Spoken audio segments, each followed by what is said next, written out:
measures that we have already taken to facilitate, that's the study, to facilitate the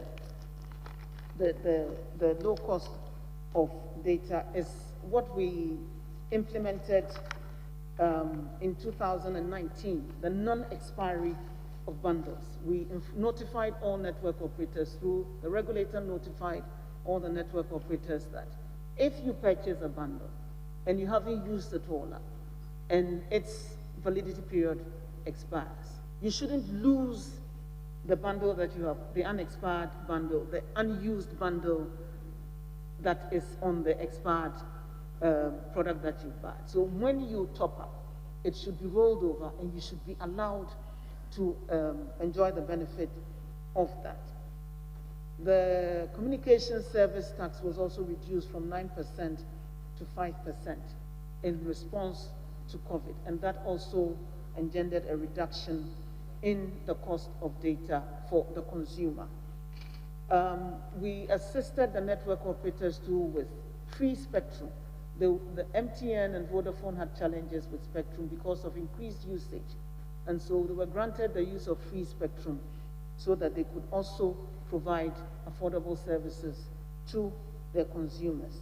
They were also given the right to use certain technology which had been limited to the rural areas alone to be used in the urban areas as well. It's called UMTS.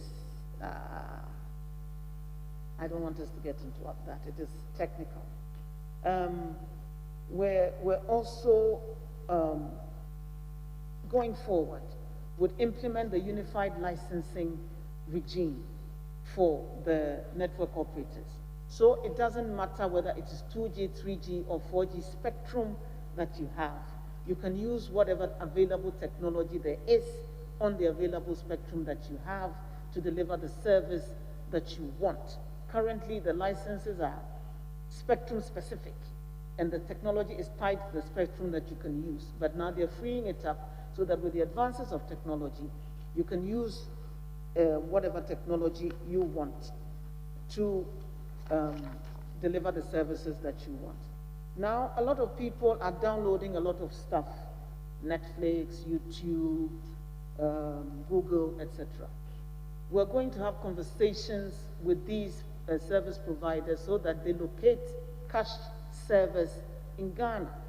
So you don't have to use expensive bandwidth to download stuff from wherever their data centers are, but you'll be doing it locally. And we believe that that would also reduce the cost of data to the subscriber.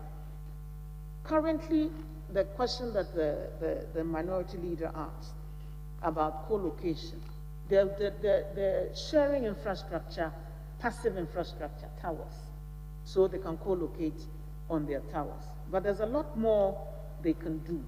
And so we're going to encourage the network operators to share active infrastructure as well. Fiber cuts are also a major challenge, which increase the operations and maintenance costs of the networks, which they ultimately pass on to the subscriber. So as part of the security architecture that we're putting in place, as part of our cybersecurity as well, we're having conversations about designating fiber optic networks as critical national information infrastructure. And once that's done under the Cybersecurity Act, then several rules kick in, and it is treated as a critical information resource and protected. But all that will be done in consultation with the industry and stakeholders once confirmed, so that we can create an enabling environment for the growth of this sector and reduce the cost to the subscriber. There are a lot more things that are being contemplated as well. Thank you, Mr. Chairman.